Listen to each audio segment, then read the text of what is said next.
Good afternoon, Santa Clarita, and everyone streaming in from around the world. We have a special broadcast today brought to you from your hometown station at KHTS. This show is called Healing from Grace. Love that. Healing from Grief and Loss. There's a lot of grace. There's a lot of grace. I am Sharon Brubaker. I'm a certified grief recovery specialist. And my co-host and my hero, Alex Urbina, is out on business today, so I am flying solo, so you guys need to give me some extra love today. We are Facebook Live, which I'm so excited about. In a minute here, I'm going to introduce my very special guest, but if you have any questions, try and post them in the Facebook Live. We'll do our best to get them answered during the show. If we cannot get them answered, we will absolutely answer them after the show, or I will, or Jen will. If you're watching this broadcast today, there's a high probability that your heart is broken. It could be from a death either recent or long ago, or it may be caused by one of the 40 other losses we know that a griever or person can experience over a lifetime. It may be caused by an awareness that your life is just not as happy or fulfilling as you want it to be. Regardless of the cause of your broken heart, you know how you feel, and it probably isn't good. I'm not going to sit here and try and tell you how do you feel. At best, I can tell you that I remember what it felt like when my broken heart occurred. Some of the losses that we know a griever can experience, although death and divorce are the most popular, financial changes, retirement, end of school, moving, multiple moves, especially in a childhood, marital separation. Think about marital separation on the children as well as the couple can definitely cause a grieving experience. Bankruptcy, dismissal from work. There's so many others, and I'm not even going to get into those today. I want to talk about our community, Santa Clarita Valley. And my special guest today is an amazing woman, Jennifer Osler. She's an amazing mom and wife.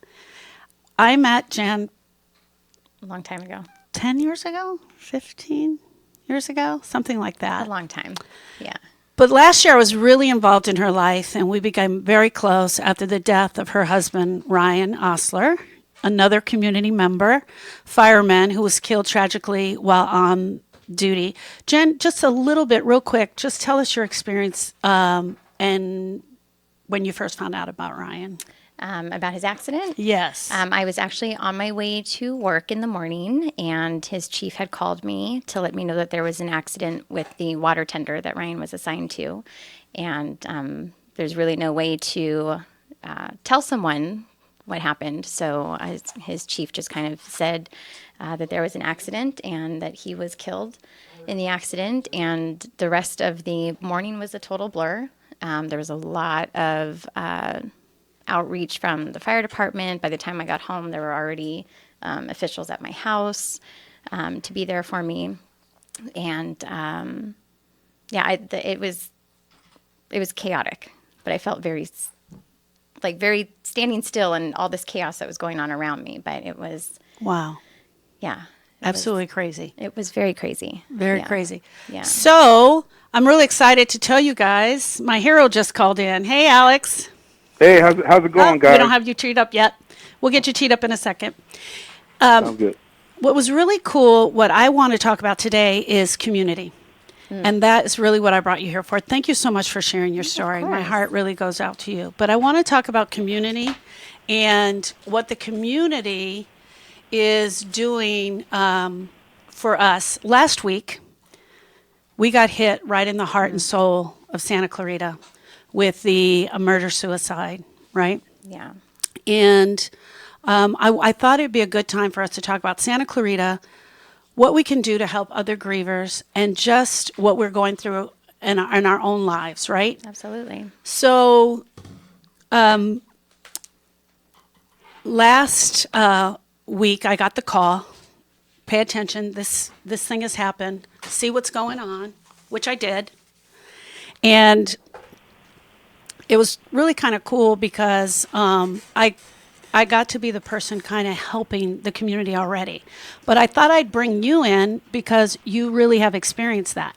One of the things that was really cool is that you had your fire department community. Oh my gosh, amazing. Was that really cool? It was amazing. You hear the term fire family, but I remember telling the chief several times, like, I've never seen it in action like that. You know that you have their support, you know that they're there, you know it's a family, but when what happened with Ryan with his accident and his passing, just seeing the way that it truly became a family and a tight-knit community, and not just within Ventura County's fire department, but I mean, LA County, here locally, they would stop by the house and let me know that they're there. And I mean, just, it's such a sense of security and their willingness. It truly was a family stretched out across the board, across the nation. People were bringing in food from my gosh. everywhere.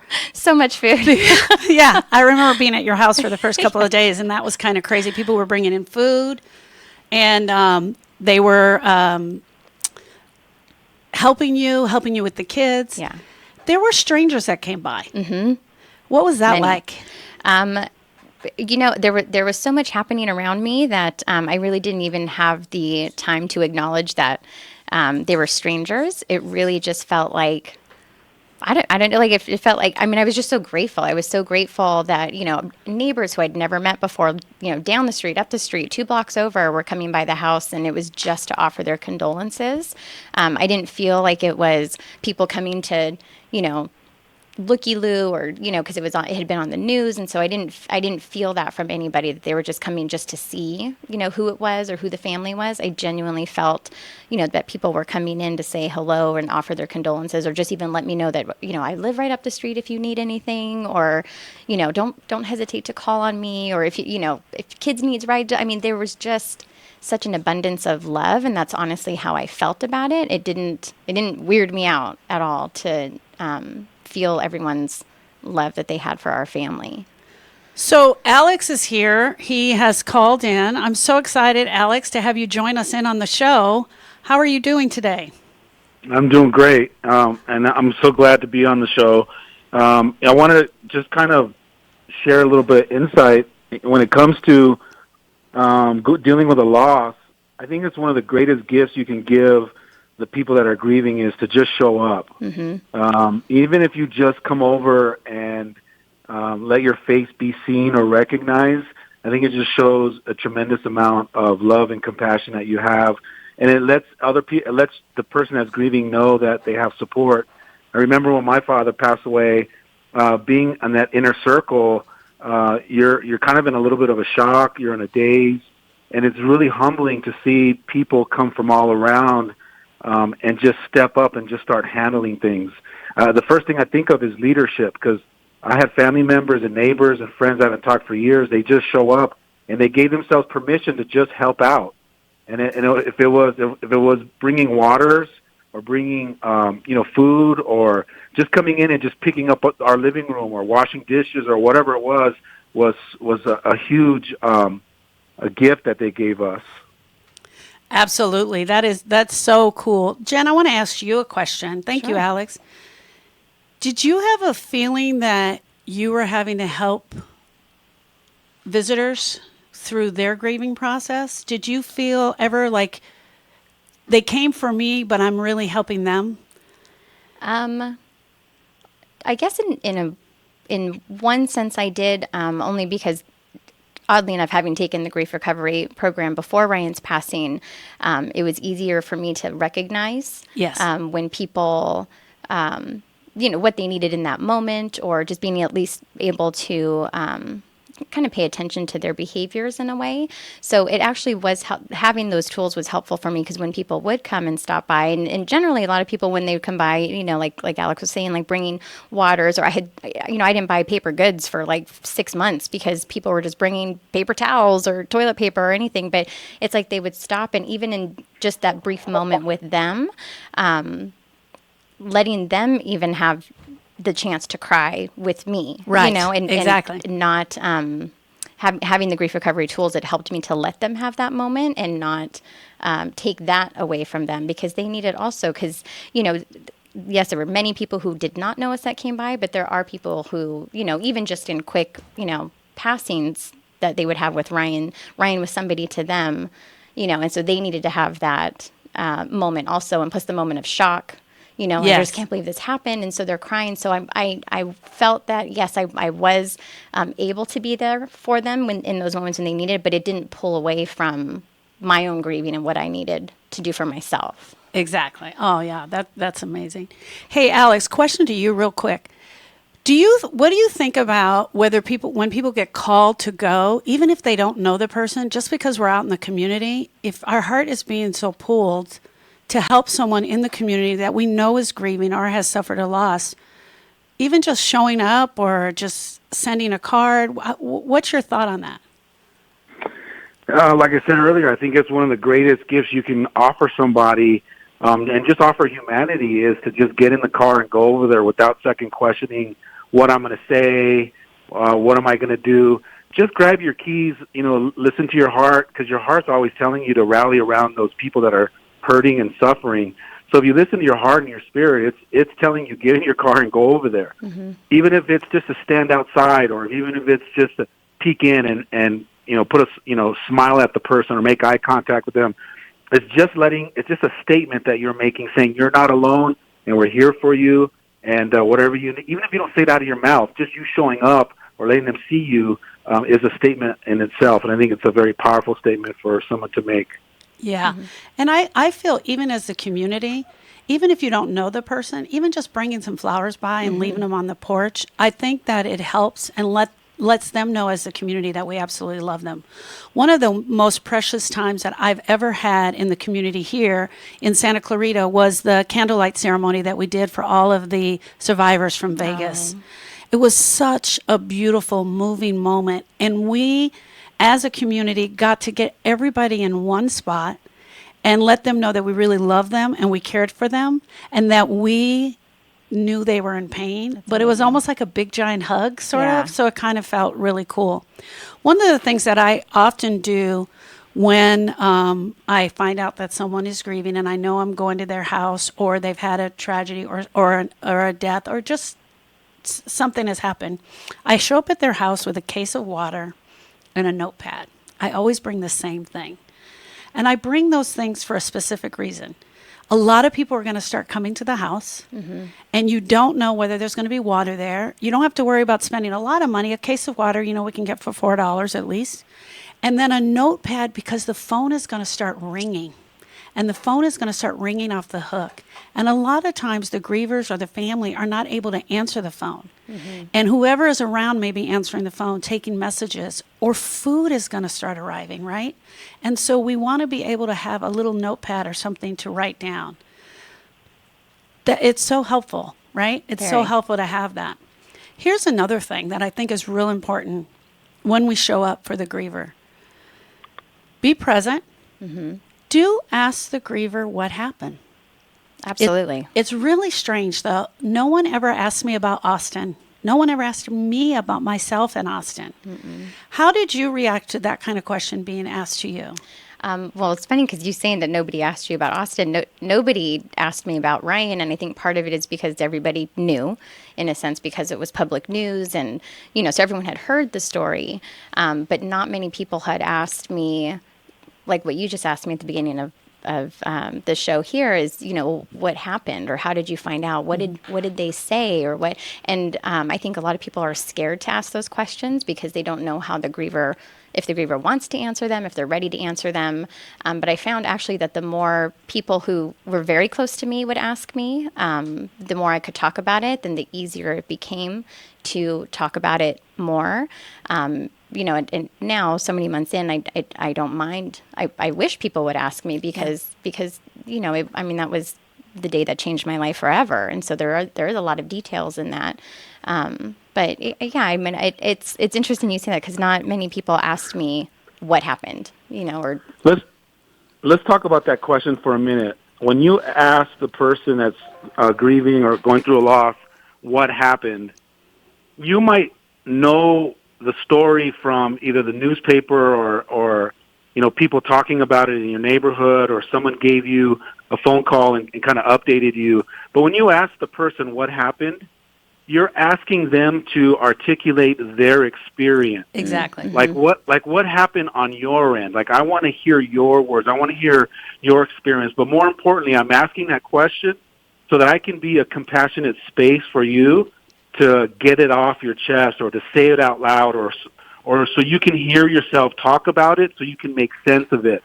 And I think in the grieving process, if we had more people that weren't afraid to ask that question, we would get through our healing a lot faster. I agree with you 100%. It also, we have to remember that the griever is dying to talk sometimes. They're dying to tell their story. Or, Alex, I think you'll agree with me on this. It seeps into our brain a little bit at a time every time we tell that story over and over again. And hearing ourselves say it out loud, it sort of helps with that numbness that we kind of feel at the beginning. But I know that compassionate people around us are sometimes afraid to ask because they don't want to make us cry. Right. They don't want to make us cry, so they don't ask that question. And it's absolutely okay. But you can go weeks and days and months without anyone even asking about you because they're so afraid not to make you cry. Right. Correct? Yes. So why do you think people don't want to make you cry or be a part of the crying process? And the only thing that I've come to the conclusion is that most human beings have created a story around crying or expressing heartbreak. And the story or the belief that we can create is that it's a negative experience, that it's unhealthy. Rather than deciding that expressing your heartbreak and expressing your sadness can actually be a healthy experience if it's done in a healthy context. And I think that if we collectively, as a humanity, start deciding that crying and sharing heartbreak is a natural healing process, I think it would give us more permission to be that space for people to share more and to cry together and be courageous enough to kind of, connect and share and hold each other's hands and learn how to cry together. And it sounds like that's the awareness that you had, Jennifer. It sounds like you were really mindful of being aware of other people as they were coming to be there for you. You were actually being there for them as well. Yeah, I think it's hard because most people, I find myself saying a lot of times, most people they don't know what to do. So it's a fear, I think, to ask, how are you doing, or what happened, or can you tell me about it? Do you mind if I ask? Because the fear is, oh my gosh, if she starts crying, what do I do? What do I say? Like, oh my gosh, now I feel terrible because I made her cry. Like, there's such a misconception about what it means to ask that question, or to, like you're saying, Alex, to cry together, to learn how to have those emotions together, that person actually who asked the question then becomes a safe place for the griever. When you're letting yourself be open to receiving the griever's vulnerability, you've just become a safe place for that person. And I think people don't know that, and they're afraid of the emotion that their questions might evoke. And if you ask Sharon, who's a specialist in grieving, what do you do after you ask that question and they cry? She'll tell you do nothing. Exactly. You don't have to Don't do anything. Right, Sharon? We don't do anything. We don't pat them. We don't rub them. Emotions just are. We just let them be. We let them have their emotions. In most cases, we're talking adult to adult. It can be child as well. We don't hand tissue. We allow those emotions just to be. And especially if it's an adult, if they choose to let the tears and the snot run down their face, we just let them be. Absolutely. You want to be present. We want to let them know that we're here for them. I also find sometimes, Alex, what happens is that the fixer comes in. I'm going to fix this for her. I need to help her. I need to hold her up. I need to, quote unquote, be strong for her. So because I'm being strong for her, I'm definitely not going to let her cry. I'm definitely not going to make her cry. And I'm going to come up with all of these ideas of other things that we can do besides grieving. Let's go out to dinner. Let's go have a glass of wine. Let's go sit by the beach. When in actuality, our heart is just really, really breaking, and we need to be dealing with and being in that present moment of the heartbreaking. And in transformational work, we call that ways to avoid. Yeah. And it's really kind of a sharp stab, but It's ways to avoid allowing yourself to experience your experience. And this is part of us not being vulnerable and numbing ourselves, because as human robots that we are, we're not allowing ourselves to feel our feelings.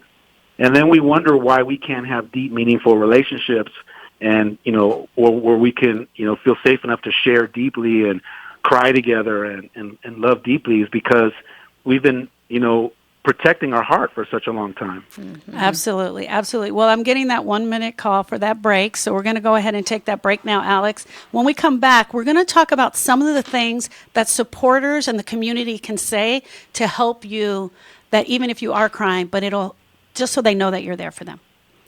All right. Awesome. Thank you. The best live theater can be found right here in the Santa Clarita Valley. The Canyon Theater Guild has been entertaining audiences for decades with top-quality musicals and plays. Located in Old Town Newhall, the CTG also offers workshops for the young actor in your family. For more information, call the box office at 799-2702 or go to canyontheater.org.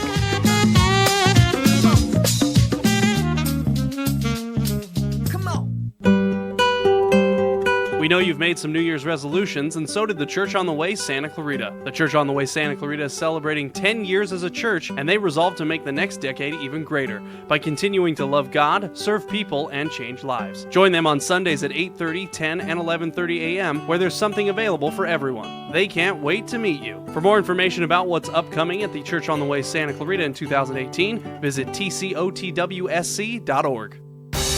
All-Star Sports Grills is the best place in town to catch a Dodger game on one of their 17 screens and choose a cold one from 23 different tap beers. All-Star Sports Grills prides itself on their fresh, made-to-order menu, including half-pound Angus burgers. Enjoy an All-Star comedy show the fourth Wednesday of the month. All-Star Sports has a pets-friendly and smoking patio. All-Star Sports Grills on Bouquet Canyon, north of Plum Canyon. KHTS.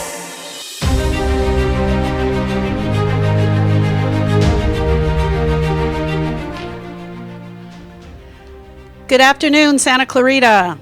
Sharon Brubaker here, Certified Grief Recovery Specialist. We're doing a special broadcast today from KHTS, your hometown station. And my special guest is Jennifer Osler, the wife. We talked about the word widow today. Yes. And whether we can actually say that now. Of Ryan Osler, who died last year in September. Over years in September. Mm-hmm. And we're actually talking about community today.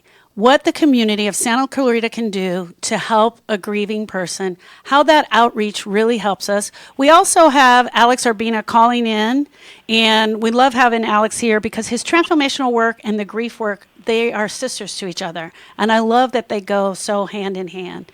And when we left before the break, we were talking about people asking you what happened and how that makes you feel. One of the things that I think is so important that people can tell you right away, and this is to help anyone who just doesn't know what to say. I'm going to go with this one first, I think. I just changed my mind.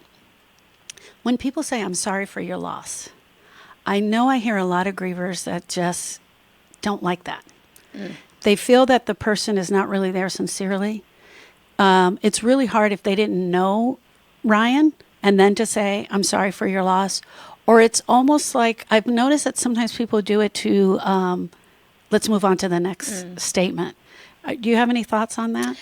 It wasn't a statement that personally bothered me in any way. I welcomed it. I welcomed their condolences. Again, I think I took into consideration the fact that it is a difficult situation and people are unsure what to say. I've heard a lot of things that I don't recommend saying. That's my next question. Yeah. So hearing someone say to me, I'm so sorry for your loss, I took it as a genuine statement. For me personally, I can't speak for all grievers, but for me personally, it was not a statement that bothered me. And I think those tie in together, Alex. Sometimes when I meet people in my office and they say the word, I'm so tired of people telling me I'm sorry for your loss. I think because no one has ever really asked them what happened, or they really haven't had a chance to do that genuine conversation. Alex, would you agree with me that could sometimes they can go together? Yeah, absolutely. And I also, for me, I focus more on going into my heart and practice or focus more on being honest with what I'm feeling and focus more on the love part. So for me, I think some of the great things you can say to grievers is "I love you," or I love him or her or whoever we're grieving. Just make true statements from your heart. I think you can never go wrong when you're just sharing, authentically. You're not trying to fill the space with words that just kind of fall short. And then if all things, work, if you throw all that out of the window, you don't really have to say anything. Just be there. Just be standing in your present experience in the moment with them, eyes on them, and just be an observer. You can just be in the room with your presence.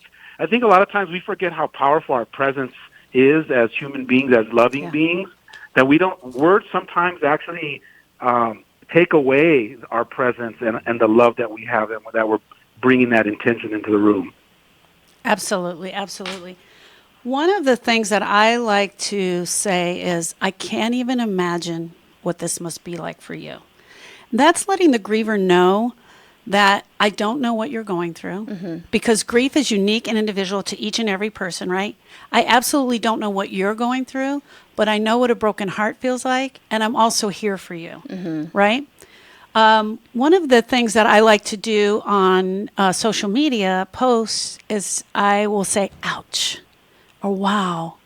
If I was near you, I'd give you a hug. Because hugs are so important, letting them know without trying to fix it for them, right? Right. We can tell them, my heart is breaking with yours.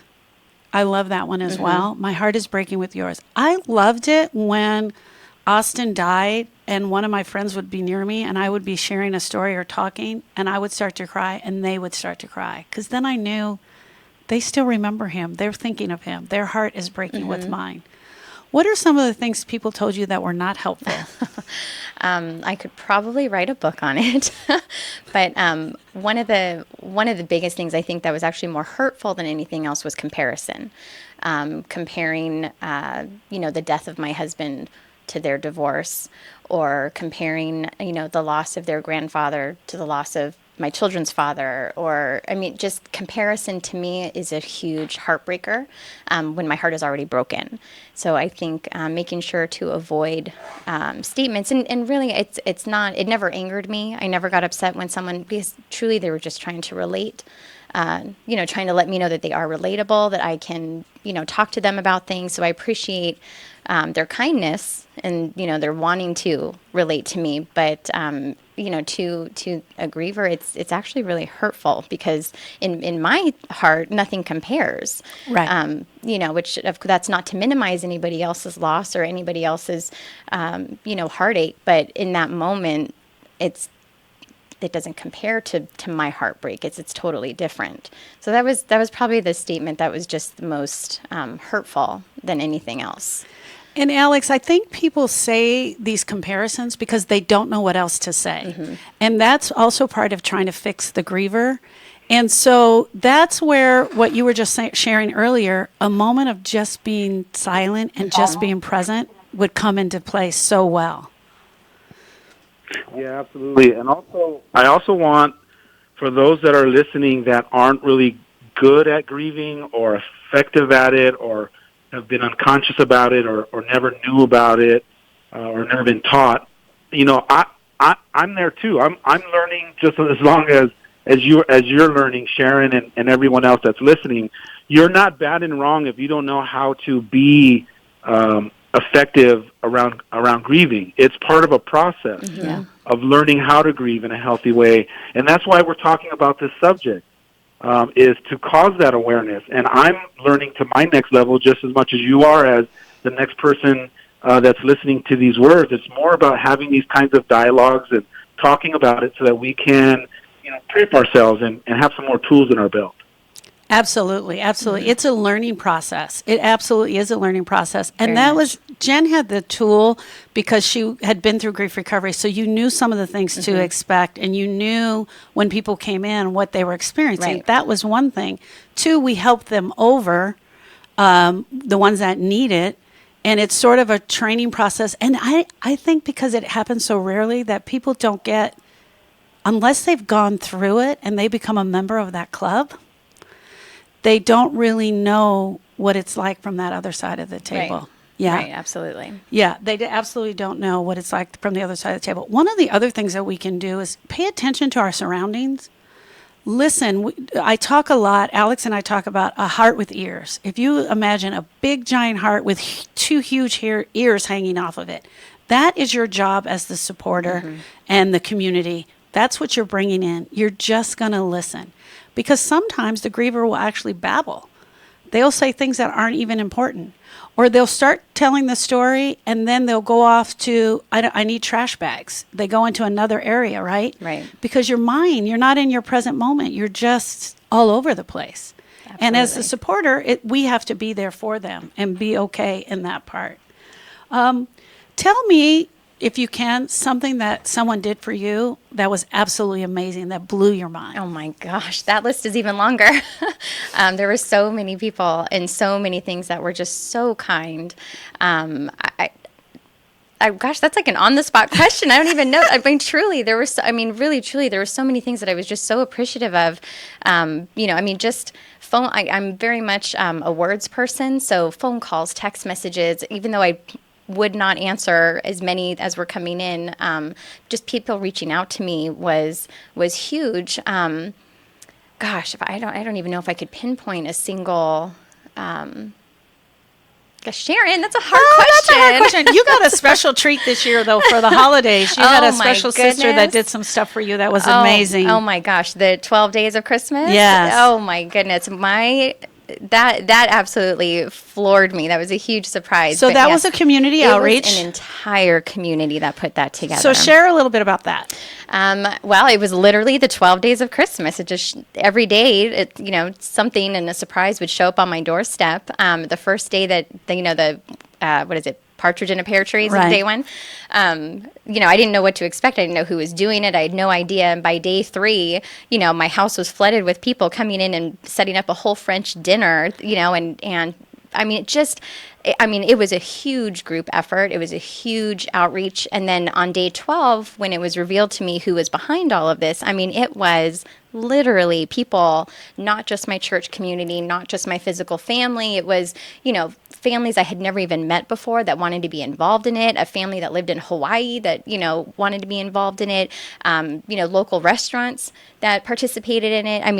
I was more blown away by how broad the effort was. It was not just, my best friend and her family or my parents and my brother. It was a genuine, huge community that put in so much effort to pull off these 12 days of Christmas. It was amazing. It was so amazing. So, Alex, what happened was that the community got together, and for 12 days prior to Christmas, she got a surprise at her doorstep every single day. Every day. Which was really kind of cool. And they used the songs, the 12 days of Christmas.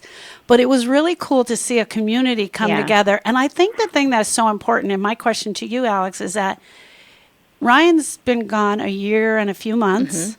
And here, where the community's still thinking of her and her family and still have them on their heart, how important is that for a community, for us to remember the people that are still suffering around us? Yeah, that's huge. It makes a very powerful statement to the griever that you're not forgotten, and his or her memory is always going to live forever. And maybe, if you're not ready to start a new tradition of figuring out how to move forward, because I believe that when our loved ones pass, the relationship doesn't end, the form ends, but I still have relationships with my loved ones that have passed. It's just the form changes. It changes form. They're not physically in front of me anymore, but the relationship still continues. And I keep it alive by creating new traditions. And so I think what the community did was they decided on their own that they were going to create a tradition, and they just ran with it, and they inserted themselves, which I think is pretty amazing. And what a great gift you got! Oh, it was amazing. Going back to the questions, if someone Thank you, Alex. That was amazing. If someone can't ask you what happened, one of the other questions, I'm just putting this out to the community right now, is you can ask someone, how did you find out? That's a great starter question because it'll guide the griever into the direction they want to go, or allowing them to answer that question, or just if they're safe talking. Here's the other thing. As the grieving person, if you're not ready to talk about it or you don't want to talk about it, you can say, I don't want to talk about that right now. Absolutely. Or I don't want to have that conversation. Did that ever happen to you? It didn't happen, but I was always prepared in case it did happen. In fact, my best friend and a couple other close friends, we had a code word. So when I was in a group setting, if a conversation came up, I had a code word, and they knew to come and get me or help me with the conversation. Fortunately for me, I never really encountered that, but I also, I don't mind sharing and talking about it because I know that it can be helpful not only to myself but to the person willing to listen. So I was prepared with a code word to get out of a conversation if I was uncomfortable, but fortunately in my experience I haven't had to. And Alex, one of the things that I often talk to the support team about is that when they are speaking to the griever, to use feeling words. My heart is broken. I'm sad. Because sometimes the griever hasn't attached those feelings to what they're actually feeling. Because they're so numb, they're not actually in tune with that. Wouldn't you agree with me, Alex, in that using those feeling words will help them come over the bridge? No, absolutely. In fact, you said that in a very nice way. For me, I believe that most human beings have been disconnected from feelings since they were little, and we don't know how to express how we're feeling. If you ask someone how they're feeling, what's the common answer? I'm fine. Yes. Or I'm okay. And those aren't feelings. And so when we learn how to feel our feelings and experience our experiences, we'll respond with, I'm feeling sad, or I'm heartbroken, or I'm hurt, or this is painful. And so we have to learn how to give people permission, sometimes unconsciously, to ask them directly, how do you feel? Like, what are you feeling right now? And then a lot of times you'll see the shock on their face. They'll look at you with those big eyeballs going, oh, wow, no one's asked me that specifically directly like that. But since you asked me, it hurts. And then as soon as they say it hurts, if you just allow a little bit of silence in that awkward silence, after they say it hurts, they'll actually feel the pain, and then their eyes will water up, and they'll actually cause themselves to have that healing, that emotion that'll actually be healing. But most of us were afraid to go there, so we won't go down that road. Yeah, and that's what I think is so important about this show. It's just helping the support. You mentioned that you had a group of friends and you had the keyword and you had your support team around you, let's say. How important was that? Largely important. It felt there was a lot of security in knowing that I had a group of like a support group that was with me, that understood, that was willing, that kept an ear out for me, because we may have been in a group setting, but they didn't stick right next to me the whole time, but they kept their ears and their attention towards me at all times. So that way I could just, in a moment's notice, reach out to one of them and they were there. It was unbelievably such a sense of security for me to be able to go about and do whatever it was that I was doing in that moment. I think having a support person is so important. I write about that in my book because I've been in situations where they've had no support person, and there have been times where the police department has been called, the funeral home needs to be called, the church needs to be called. Wouldn't you agree with me, Alex? And that the griever's trying to figure out all this for themselves, and they're not even in their right mind. They're not even in their present moment. They're numb and they're grieving. Yeah, absolutely. And I just take my own experience of, being so overwhelmed. Like, I'm not even thinking of what are the next steps. And so I wish I had someone like you, Sharon, that would have, we would have been friends back when I was, going through that loss, because I know that had you shown up on the scene, that you had all things covered, looking out for me and kind of forward thinking and and just, doing all the multitasking and the doingness, and that would allow me to just experience my experience and feel my loss and feel my pain. Exactly. Yeah, that's kind of what I did for Jen, because I knew her. I was there. I didn't hover around her. I wasn't part of the core support team.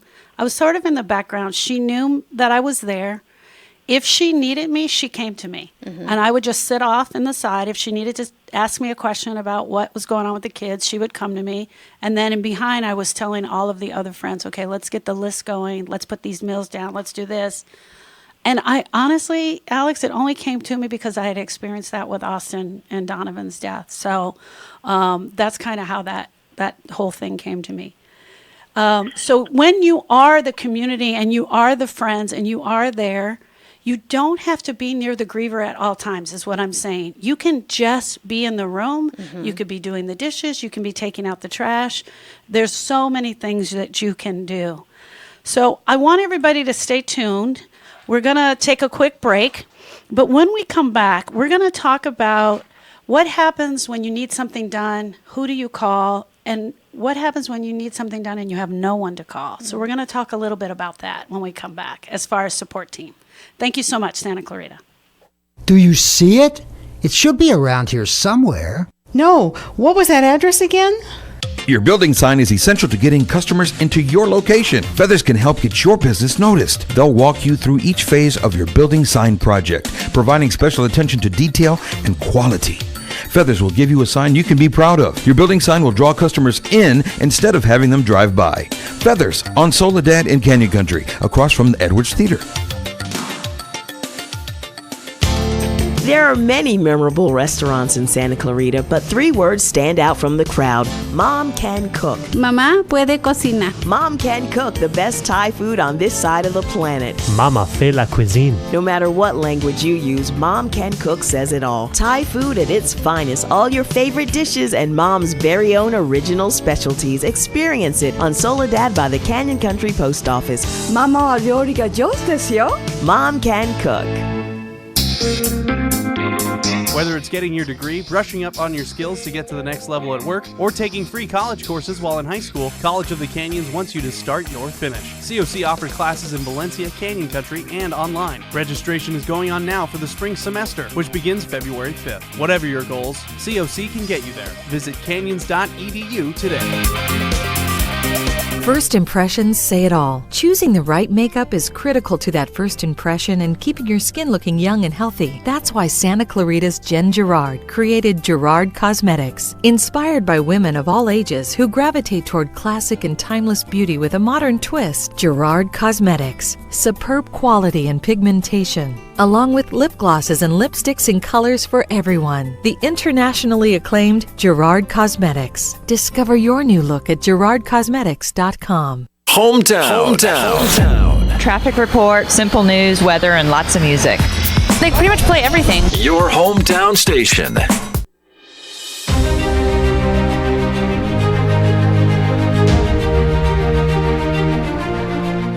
Welcome back, Santa Clarita, and everyone streaming in from around the world. My name is Sharon Brubaker. I'm a certified grief recovery specialist. I have my hero and transformational coach, Alex Urbina, here online with us, and our special guest today is Jennifer Osler from the community, and we're talking about how the community can help grievers, people that are absolutely grieving or have gone through a loss, and how the community outreach can help them. We left the show talking about the support team, having a support team around you and how important that is. I know, Alex, I want to throw this one to you. I know that a lot of times people will come up to you and say, hey, call me if you need anything. They're offering their help, but they're not really committed to anything. What do you think that does to a griever when they hear that, and they will hear it multiple times? I think it's a general statement, but people do want to help. People will, if you call them. If it was me, I would probably challenge a couple of those. I would call them up and just ask them, hey, I need, my lawn's getting a little long, and I haven't had the strength to go out there and do that. Will you come support me or something like that? But I think it's just a general statement that people make, but they mean well. because I'd hate to make people feel bad and wrong because they don't know the right things to say. We just say what we say because we're not in tune with our feelings and our emotions. Absolutely, absolutely. While we were on break right now, Jen just got an anonymous call from her firefighter family community, just telling her that she loved her and they wanted her to know that during the show. Thank you. It's really cool to have that community around you because, they picked up a lot for you, right? They did. But I think also, Alex, what I'm trying to put out to the community is don't just say, call me if you need anything. Try to attach a job to yourself because it's going to be done. It would be really cool if someone were to say, Jen, I know that Ryan mowed the lawn every Tuesday. I'm going to take that over for a month, and then next month I'll find somebody to do that. Absolutely. That really helps, right? Yes, because by nature, I will not ask for help. It's been almost 16 months, and I still have not asked specifically for help. So it is nice when someone does the follow-through, or even, like I say, in assigning a job to their offer. I completely agree. People want to help. They don't know how to help. They don't really know what needs need to be met. But it's something like what you're saying, the gardening or just things that need to be done, or, even a market run, call up the griever and, hey, I'm running to the market. Is there anything that I need that you need? Or I'm going to go to Costco. Can I pick something up for you? Or even just being specific like that, it helps so much because I can't speak for all grievers, but for myself, I am not one to reach out and ask for assistance. And it's not no, I got this, I can do it. It's just more of I don't want to put anybody out. I don't want anybody to have to go and do something extra. So if there's one thing that I can stress to the community that wants to reach out to a griever, it's definitely follow up. Put the offer out there, but then follow up maybe a day or two later. Hey, just checking in. Is there anything that I can do? Is there anything that you need? Just making sure that you do follow up with that really kind request or offer. Absolutely. So, and Alex, going back to you and what you just said, I feel like calling them out as well in the sense like this.